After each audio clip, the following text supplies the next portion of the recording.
সুপ্রিয় দর্শক, আপনাদের সবাইকে স্বাগত জানাচ্ছি বাংলাদেশ টেলিভিশনের নিয়মিত আয়োজন ফ্যাসিবাদের দিনলিপি অনুষ্ঠানে। আপনাদের সঙ্গে আছে আমি সাইদ খান। আলোচনার জন্য আমার সাথে দুজন অতিথি আছেন। আমার ডান দিকে আছেন যুক্তরাজ্য বিএনপির সিনিয়র যুগ্ম সাধারণ সম্পাদক পারভেজ মল্লিক, বাম দিকে আছেন বিশিষ্ট আইনজীবী, সুপ্রিম কোর্টের আইনজীবী আবুল হাসান। শাসকরা যখন জনগণের মৌলিক অধিকার কেড়ে নেয় তখনই ঘটে গণবিপ্লব।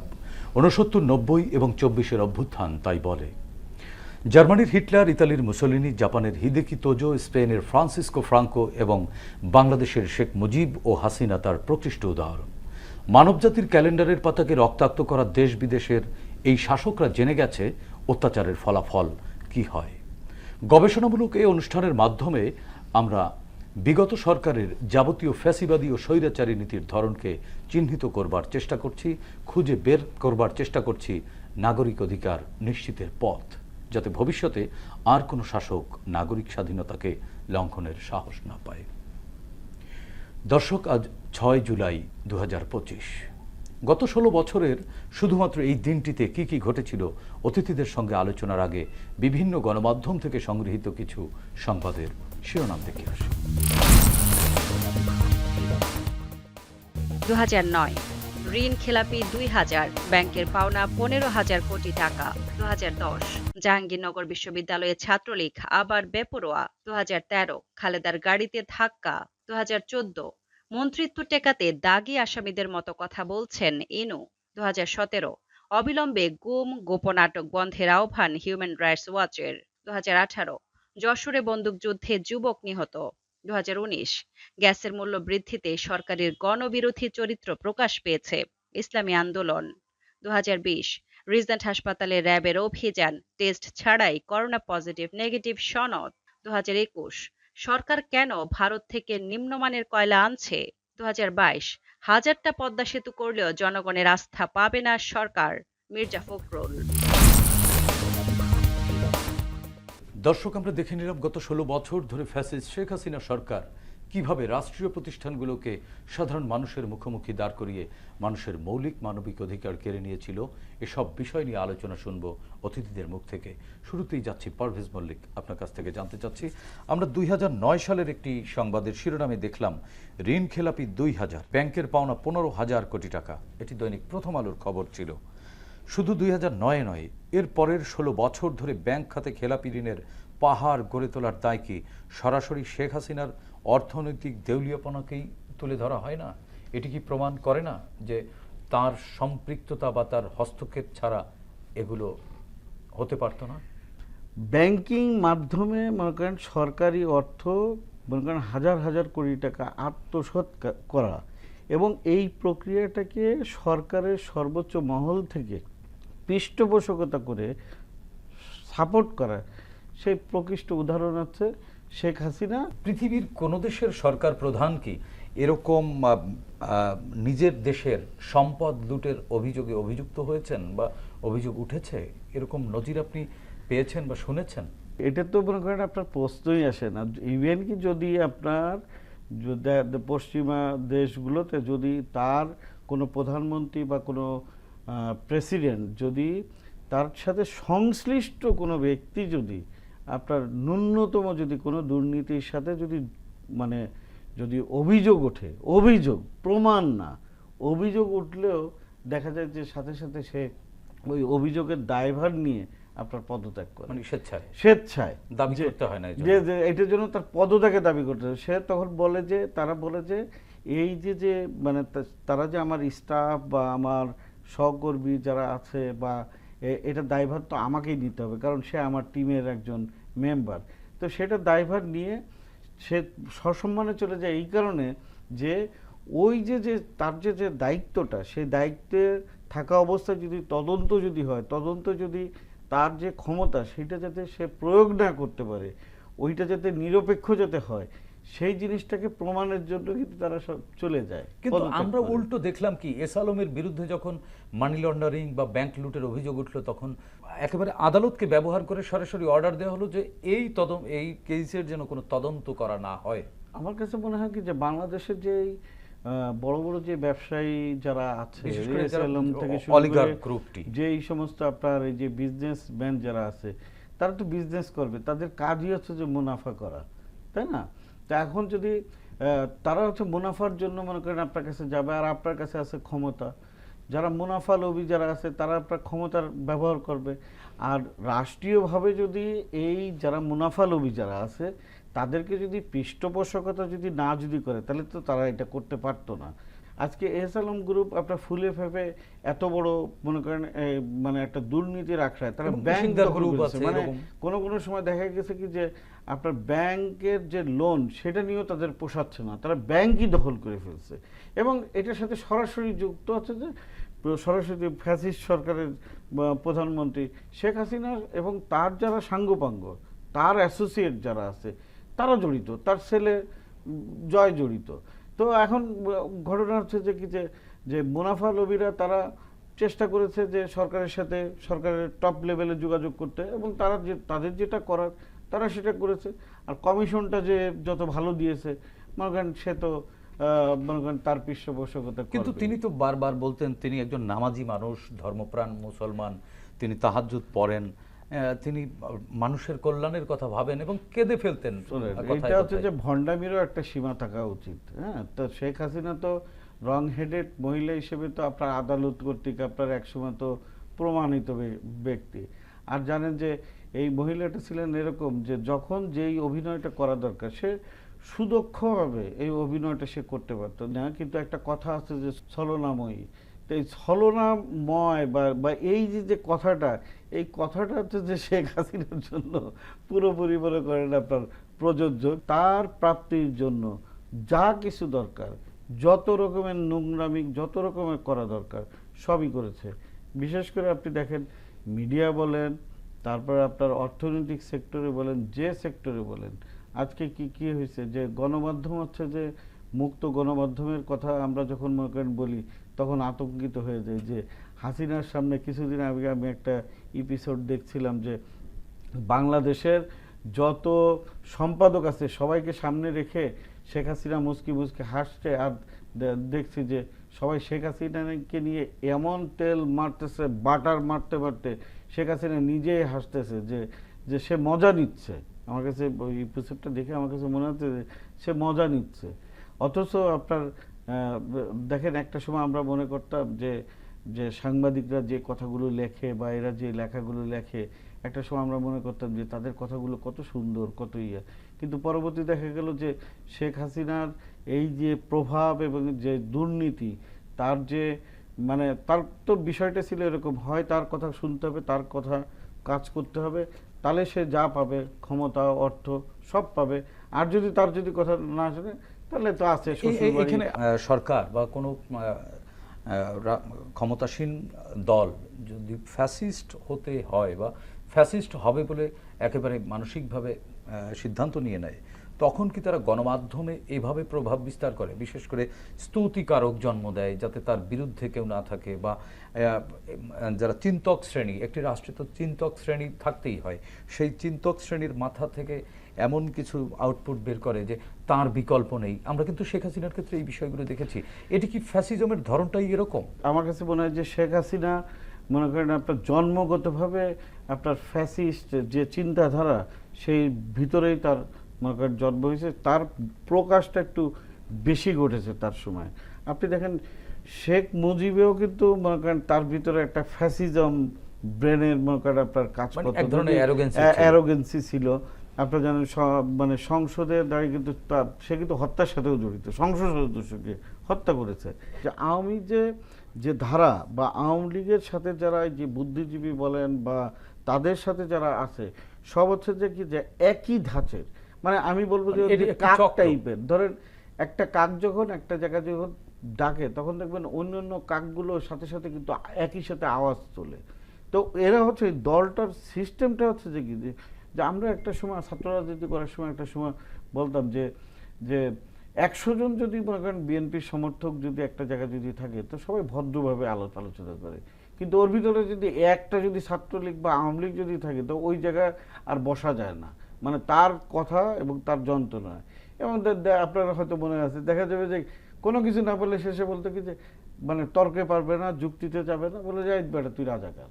মানে আননেসেসারি tagging। একটা কথা বলে, একটা ট্যাগিং, একটা মনে করেন আপনাকে ধরাই দিল।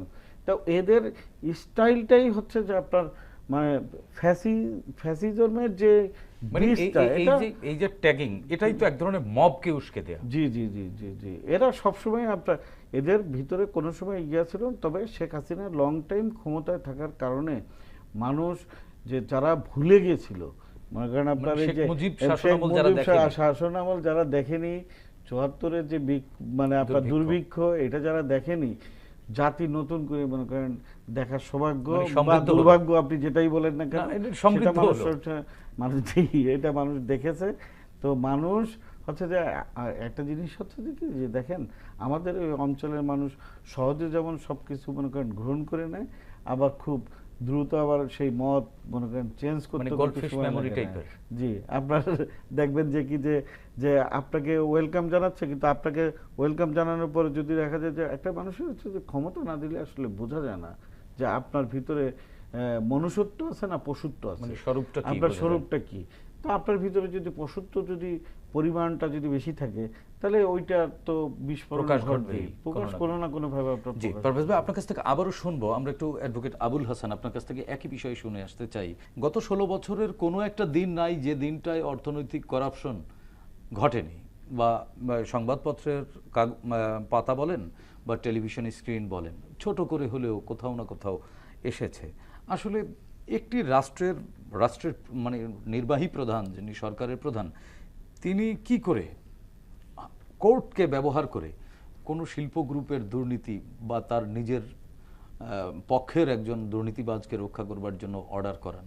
এটি, আপনি একজন আইনজীবী, আইনের ভাষায় এটি কোন ধরনের অপরাধ বা আদৌ অপরাধ কিনা? আইন হচ্ছে আপনার যুক্তিকে প্রতিষ্ঠিত করা। তো সেখানে এটা খুব সহজভাবে খালি চোখে যে জিনিসটা দেখা যায়, সেখানে আইনে তো এটা অপরাধ, সেটা আর বলার কোনো অপেক্ষা রাখে না। যে একটা দেশের গণভবন, এটা একটা জাতীয় সম্পদ। একটা গণভবনকে তৎকালীন 1996 সাল থেকে 2001-এ যখন ক্ষমতায় শেখ হাসিনা ছিল, তখন 1 টাকার বিনিময়ে গণভবন নিজের নামে লিখে নিয়েছিল। তাহলে যেই দেশের প্রধানমন্ত্রী একটা রাষ্ট্রীয় সম্পদের প্রতি তার এত লোভ থাকে, তাহলে সেই দেশের তার যে সাঙ্গপাঙ্গরা থাকবে, তাদের চরিত্রের ধরনটা আমাদের আজ থেকে প্রায় 1500 বছর আগে শেখ সাদি, তার পারস্য কবি, উনি কিন্তু বলে গিয়েছেন। তো সুতরাং শেখ হাসিনার অপরাধের মাত্রা ধরুন, পারভেজ ভাই লন্ডনে থাকেন, উনি জানেন, আমি কিছুদিন আগেও বলেছি যে শেখ মুজিবুর রহমানের যে এই পরিবার, এই পরিবারের চারপাশে যত মানুষ আছেন, সবাইকে ক্ষমতার অংশীদার ওনাকে করতেই হবে। মেয়র হয়েছেন 3 জন, মন্ত্রী হয়েছেন 8 জন, এমপি হয়েছে, এরকম আমি হিসাব দিয়েছি 28 জন এমপি একই পরিবারের মধ্যে। আবার যখন পালিয়ে যায়, তখন এই শেখ মুজিবুর রহমানের পরিবারের বা শেখ হাসিনার পরিবারের কোনো একজন লোককে আপনি দেশে পাবেন না। আজকে আজকে 6 জুলাই, আজকে জুলাই বিপ্লবের বর্ষপূর্তি হচ্ছে। এই মানে জুলাই যেহেতু আসছে, অনেক স্মৃতিকাতরতা, অনেক কথাই মনে পড়ছে। যারা শহীদ হয়েছেন, শহীদ পরিবার, যারা রক্ত দিয়েছেন, জীবন দিয়েছেন একটা বিপ্লবের জন্য, এখনো মৃত্যু যন্ত্রণায় এখনো মৃত্যু যন্ত্রণা আছে, এবং এটা বয়ে বেড়াতে হবে। আপনার বিষয়টা অনেকটা বাংলাদেশের জন্য, বিষয়টা অনেকটা এমন যে সেকেন্ড ওয়ার্ল্ড ওয়ারে যাই হোক না কেন, শেষ মুহূর্তে যখন আপনার ফ্যাটম্যান এবং লিটল বয় যখন ফেলা হয়েছিল আপনার জাপানে, এটার স্মৃতি কিন্তু এখনো তাদের বয়ে বেড়াতে হয় নানাভাবে। তা আমি বলতে চাচ্ছি যে এই যে একটা বিধ্বংসী অবস্থা, এই জুলাই কিন্তু আমাদের স্মরণ করিয়ে দিচ্ছে। তো যেই পরিবারের মানুষদের বা তাদের প্রত্যেকটা সদস্যের আচরণ, আপনি শেখ সেলিমের আচরণ দেখেন, আপনি এই পরিবারের যারা হয়েছেন, এই যে আব্দুল্লাহ, হাসনাত আব্দুল্লাহ, তার ছেলে, তারপরে কি কারা যেন, এই পরিবারের প্রত্যেকেরই আচরণ এরকম। তো সুতরাং যে দেশের প্রধানমন্ত্রীর অতটুকু লোভ যে আমি এই গণভবনে থাকছি, আমি প্রধানমন্ত্রীত্বের থেকে চলে গেলে এখানে আর আমি থাকতে পারবো না, এটা একটা সিম্বল। আপনি 10 নং ডাউনিং স্ট্রিট কেউ কিনে নিবে, এটা কি কেউ নিজের নামে লিখে নিবে? এটা হয়। হোয়াইট হাউস কোনো প্রেসিডেন্ট তার নিজের নামে লিখে নিবে, এটা হয়। সেটা কিন্তু এই দেশের সেই তৈরি করেছে। তার আচরণ ঘটিত এই জিনিস বাকি সবাইকে নির্দেশ দিয়ে দেয়। এবং আমি বলি যে ফেসিবাদ প্রতিষ্ঠা, আজকে এই যে প্রধান নির্বাচন কমিশনার সাবেক সহ অনেকেই যে কারাগারে আছেন, এই মানুষগুলোকে নষ্ট করার জন্য শেখ হাসিনা নিজেই নেতৃত্ব দিয়েছেন। তার এবং কথা এবং আচরণ এবং প্রকাশ এই পেয়েছে। সকল অপরাধের সাথে যদি ওনার সম্পৃক্ততা থাকে, তাহলে সবগুলো অপরাধের মামলায় তো ওনাকে আনা হচ্ছে না। এই যে অর্থনৈতিক খাতে যে লুটপাট হয়েছে, এই সবগুলোর তো দায়ভার তাহলে তাকে নিতেই হবে, যেহেতু দায়িত্বের চেয়ারে তিনি ছিলেন, সেটি নিতে হবে। হাসান ভাই, আরেকটি বিষয় আপনার কাছ থেকে জানতে চাই। 2017 সালের একটি খবর, সেটি হচ্ছে হিউম্যান রাইটস ওয়াচ একটি স্টেটমেন্ট দিয়েছিল, অবিলম্বে গুম গোপন আটক বন্ধের আহ্বান জানিয়েছিল। দৈনিক মানব জমিন এই খবরটি প্রকাশ করেছিল। সেই খবরে ছিল এরকম, যে সরকার জনগণের মুক্তি নয়, বন্দী এবং অদৃশ্য করে দেয়, সে সরকার গণতান্ত্রিক নয় বলে তারা দাবি করেছেন। তারপরেও বেশ কিছু রাষ্ট্র আমরা দেখেছি, প্রতিবেশী সহ বেশ বড় বড় কিছু রাষ্ট্রের প্রধানরা শেখ হাসিনাকে সমর্থন জুগিয়েছেন। এর মাঝখানে কি কোনো বিনিময় ছিল, না আসলেই যৌক্তিক অবস্থান থেকে তারা বলেছিলেন? আমাদের পার্শ্ববর্তী রাষ্ট্র ভারত বা অন্য কোনো রাষ্ট্র বাংলাদেশ থেকে যদি ধরেন কথার কথা যে কোনো প্রক্রিয়ায় কোনো সম্পদ নিয়ে যেতে পারে, তাহলে সে কিন্তু প্রত্যক্ষভাবে না হলেও পরোক্ষভাবে সেই রাষ্ট্রে কিন্তু সে সম্মানিত হবে। কারণ আপনার নৈতিক জায়গার আইনটা এক জায়গায়, আন্তর্জাতিক আইনের যে হিসাব নিকাশ সেটা কিন্তু সম্পূর্ণ ভিন্ন একটা জায়গায় হিসাব হয়। আর লেনদেনের কথাটা যদি আমরা বলি, আমার মনে হয় এই বিষয়টায় সবাই একমত হয়ে গেছে, এটা যে ভারতের সাথে আমাদের যতটুকু সীমান্ত ছিল বা যতটুকু জায়গা আছে, সব কিছু মিলিয়ে ভারত হিসাব করেছে যে শেখ হাসিনাকে প্রধানমন্ত্রী যদি রাখা যায়, যেহেতু এটা প্রকাশ হয়েছে একেবারে স্পষ্টভাবে, তাদের জন্য সুবিধা হবে অর্থনৈতিকভাবে সহ নানাভাবে, এবং রাষ্ট্রীয় সম্পদ তাদের নিয়ে যাওয়ার একটা সুযোগ হবে। আরেকটা জিনিস হচ্ছে, তারা কিন্তু আমাদের সাথে যেই লড়াইটা করেছে সেটা হচ্ছে নানাভাবে আমাদের তরুণ সমাজকে নষ্ট করার জন্য যে একটা প্রক্রিয়া, সেই প্রক্রিয়াও কিন্তু তারা নেতৃত্ব দিয়েছে। আসলে বিষয়টা হচ্ছে যে অপর রাষ্ট্রের যেটা আচরণ, সেটা হবে তার কাদের সাথে থাকলে তার সুবিধা, এবং সেই সুবিধাটাই সে করবে। কূটনৈতিক দৃষ্টিভঙ্গি থেকে দেখবে, কূটনৈতিক দৃষ্টিভঙ্গি থেকে।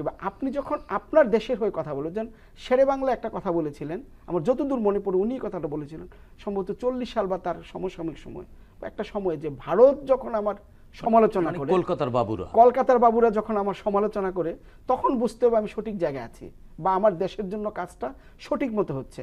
আমি নিশ্চিতভাবে একটা কথা বলবো, বাংলাদেশ জাতীয়তাবাদী দল সব সময় যে স্ট্যান্ডে ছিল যে আমরা বাংলাদেশি, আমরা অন্য কোনো ভারত বা পাকিস্তান বা অন্য কোনো জায়গায় কথা বলার আমাদের প্রয়োজন, আমাদের স্বার্থ সংশ্লিষ্ট বিষয়ের বাহিরে যারাই থাকবেন, সেই কথাটাই কিন্তু বিএনপি চেয়ারপারসন বারবার করে বলেছেন। জি পারভেজ ভাই, আজকে আমরা আবারও ঠিক 1 বছর পরের জুলাইয়ে, আজকে 6 জুলাই, তো এই যে জুলাই আমাদেরকে যে বার্তা দিয়ে গেল, যে এই বার্তা দিয়ে গেল, এই বার্তা থেকে কি আমরা আসলে কোনো শিক্ষা নিতে পেরেছি, বা আমাদের আসলে রাজনীতি বা সামাজিক জীবন, ব্যক্তি জীবনে তো কিছু লেসন নেবার অবশ্যই আছে, আমরা কি সেটি পেরেছি বা পারছি বা পারবার চেষ্টা করছি? আপনি যদি 1 বছরের যদি মূল্যায়ন যদি বলেন, তাহলে আমার কাছে মানে এটা আসলে আপনার কাছেই শুধু না, আমার কাছে একটা বিশাল একটা প্রশ্নবোধক চিহ্ন হয়ে দাঁড়িয়েছে। কারণ হচ্ছে যে 1 বছর যেতে না যেতে আপনি দেখেন যে আন্দোলনের পরবর্তীতে যেইভাবে বিচার প্রক্রিয়া, ফ্যাসিবাদ সরকারের বিচার প্রক্রিয়া যেভাবে করা উচিত ছিল, তারপর অর্থনৈতিক যে দুর্নীতি যেগুলো হয়েছিল সেইগুলো যে কার্যক্রম হওয়ার কথা ছিল, বা প্রশাসনিক যে পুনর্গঠন বা প্রশাসনিক যে সংস্কার, সেই কাজগুলো, এবং আপনার যে বিভিন্ন ধরনের যে কমিশন, সেই কমিশনের কার্যকলাপ সব কিছু দেখে আমি কিন্তু মনে করেন এদের কাজকর্মের সাথে হতাশ, মানে আমি আশাবাদী না। আশাবাদী না হচ্ছে যেইভাবে বাস্তবতার অনেক মনে করেন আপনার গ্যাপ আছে, ঘাপলা আছে। আপনার কাছে কি মনে হয়, আপনি দূর থেকে যে ছবিটা ভেবেছিলেন, কাছে এসে সেই ছবি না মিলাতে পারার কোন কোন কারণগুলো আপনার কাছে দৃশ্যমান হয়েছে? ফ্যাসিবাদ বিরোধী যে আন্দোলন, প্রথম তো ছিল আসলে কোটা বিরোধী আন্দোলন, তারপর হচ্ছে যে আপনার বৈষম্য বিরোধী আন্দোলন, এখন সংস্কার আন্দোলন, সংস্কার দিয়ে শুরু। 2013 সালে প্রথম শুরু হয়।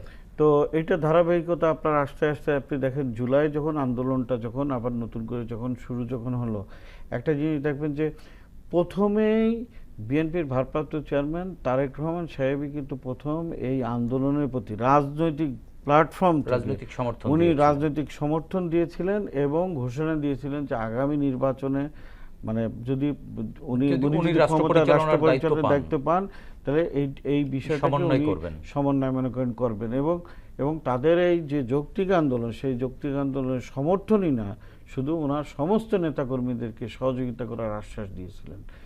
তো আপনার কি হলো যে আপনার এই যে আন্দোলন মনে করেন চললো, এই যে ছাত্ররা মাঠে থাকলো এবং কারণ বিএনপি যেহেতু আপনার সারা বাংলাদেশে আর কি অর্গানাইজ ভাবে মনে করেন আপনার কাজ করেছে, শক্তিশালী সাংগঠনিক শক্তিশালী কাঠামো একটা আছে।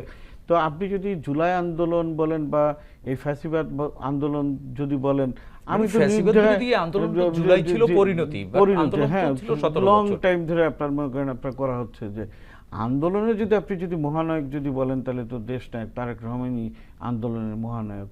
কেননা কারণ 17 বছর ধরে কারণ উনিই নেতৃত্ব দিয়েছিলেন। উনি যদি আপনি যদি সমর্থন যদি না করতো, উনার যদি যদি আপনার কর্মী বাহিনীকে বাহিনীকে deploy যদি না আপনার করতেন। যদি কাজ যদি না করতো তাহলে কি আপনি আন্দোলনে সফল হতেন না। ডক্টর ইউনূসকে দিয়েই তো আপনি বাংলাদেশের সবকিছুই আপনি চেঞ্জ করতে পারবেন না এক বছরে, এটা ওনার কারণ পক্ষে সম্ভব না। ওনার পক্ষে সম্ভব না। কিন্তু ওনার আন্তরিকতার কিন্তু কোনো ঘাটতি দেখছি না আমরা। কারণ আপনি দেখেন যে শেখ হাসিনা দীর্ঘ সময় মনে করেন আপনার রাষ্ট্রযন্ত্র মনে করেন তার মানে যারা 10 ট্রাক ময়লা ফেলতে তো 10টি ট্রাক লাগবে। হ্যাঁ, জি আপনি এখন হয়েছে কি যে দেখা গেছে যে আপনি যে কাজ করতে যাচ্ছেন সেটাতে একটা আমলাতান্ত্রিক জটিলতা। হাসিনা যেটা কি করেছে তার পরিবারকে নিরাপদে এক্সিট সরিয়েছেন। পয়েন্ট আপনার দিয়ে দিচ্ছে, আর কিছু কিছু আপনার গুরুত্বপূর্ণ লোকজন যারা যারা মনে করেন আপনার বের হয়ে গেছে।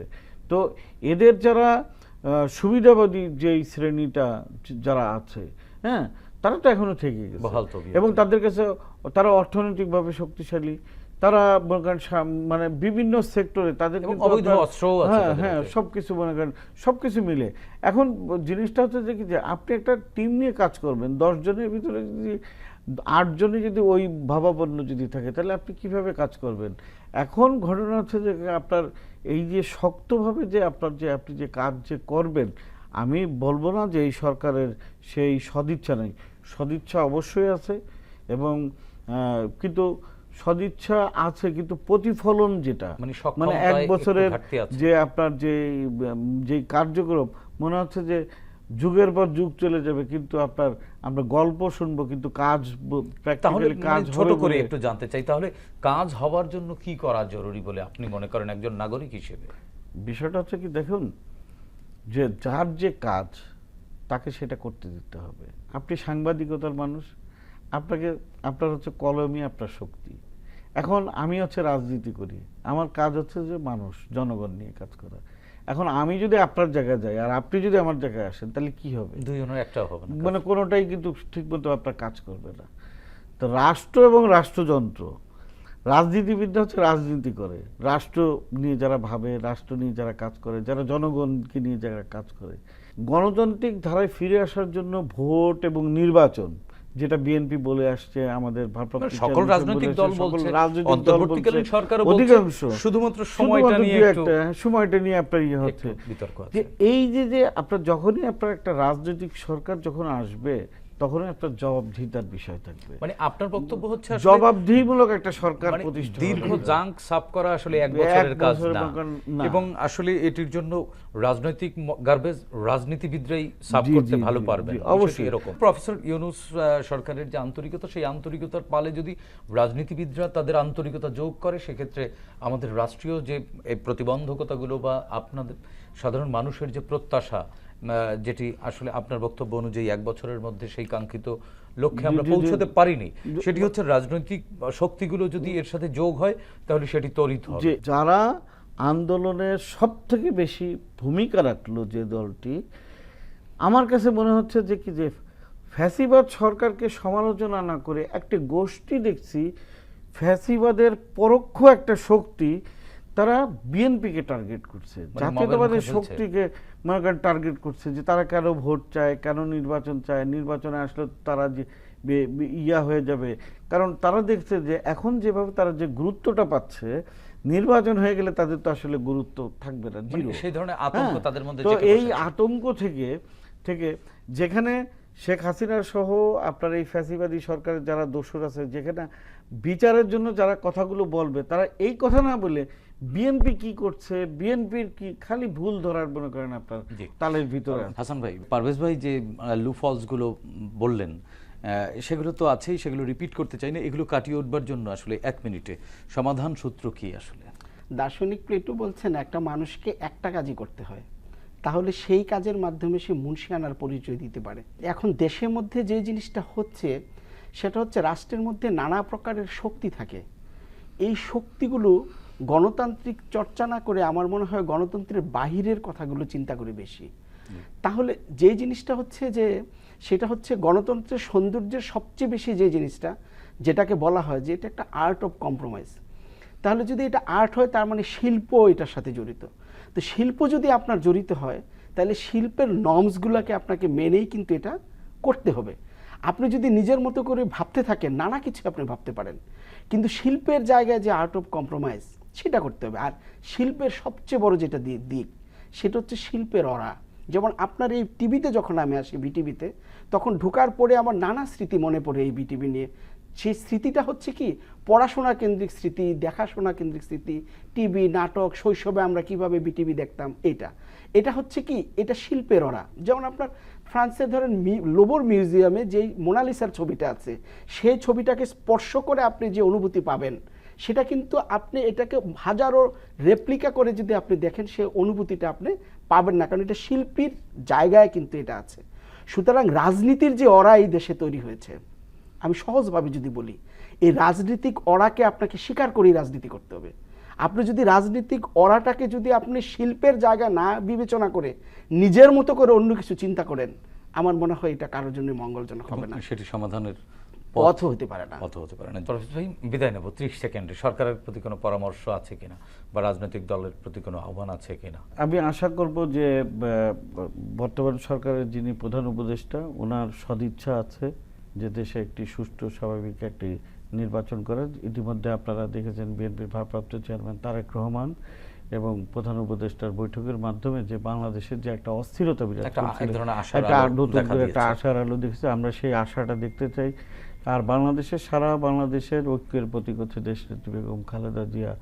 তো সবকিছু মিলে বাংলাদেশের যে একটা জিনিস হচ্ছে যে দেখবেন যে প্রধান উপদেষ্টা দেশনেত্রী বেগম খালেদা জিয়া এবং তারেক রহমান এবং জিয়া পরিবার, এর থেকে মানে যেই পরিমাণ নির্যাতনের শিকার হয়েছে, মানে অন্য কেউ বলতে পারবে না যে তাদের থেকে বেশি মানে ফ্যাসিবাদী সরকারের দ্বারা সাফারার অন্য কোনো এইভাবে আপনি মনে করেন আপনি পাবেন না। তো তারপরেও দেখেন যে আমাদের দেশনেত্রী বেগম খালেদা জিয়ার যেই উদারতা এবং ভারপ্রাপ্ত চেয়ারম্যানের যে স্যাক্রিফাইস এবং প্রধান উপদেষ্টার যেই আপনার যে আন্তরিকতা, আমি মনে করি যে আমি আশাবাদী যে আগামীতে এবং যে এখন আমি আশা করব যে যারা পিছন থেকে যারা অনেক ধরনের ষড়যন্ত্র যারা করছে তাদের শুভবুদ্ধির উদয় হবে। বাংলাদেশে গণতন্ত্র উত্তরণের জন্য আগামীতে যে নির্বাচন, মানুষের জনগণের কাছে যাওয়া, জনগণের মতামত নিয়ে একটি আগামীতে যদি একটি সুন্দর একটি দেশপ্রেমিক একটি মানে আমাদের ভাবনায় সবার আগে বাংলাদেশে যে অবশ্যই আমাদের ভাবনায় সবার আগে বাংলাদেশকে সামনে রেখে আমাদেরকে ভাবনা বা চিন্তা বা রাজনীতি অবশ্যই করা উচিত। অবশ্যই, কারণ আমার দেশ হচ্ছে আমার আগে। জি, ধন্যবাদ পারভেজ ভাই আপনাকে, ধন্যবাদ অ্যাডভোকেট আবুল হাসান আপনাকেও। প্রিয় দর্শক, 24-এর ছাত্র জনতার গণ অভ্যুত্থান পৃথিবীর ইতিহাসে নতুন পরিচয় পরিচিত করেছে বাংলাদেশকে। জনগণ শাসকের শোষণ নয়, চাই স্বচ্ছতা ও জবাবদিহিতামূলক রাষ্ট্র ব্যবস্থা, যার মাধ্যমে রাষ্ট্রে তাদের অধিকার নিশ্চিত হবে, প্রজা থেকে হয়ে উঠবেন নাগরিক। আসুন নতুন এই বাংলাদেশকে আমরা নাগরিক বান্ধব হিসেবে গড়ে তুলি, সাধ্যমতো ভূমিকা রাখি দেশ ও জাতি গঠনে। দর্শক, দেখা হবে আগামী পর্বে নতুন অতিথিদের সঙ্গে। ততক্ষণ পর্যন্ত ভালো থাকুন, সুস্থ থাকুন, বাংলাদেশ টেলিভিশনের সঙ্গেই থাকুন। খোদা হাফেজ।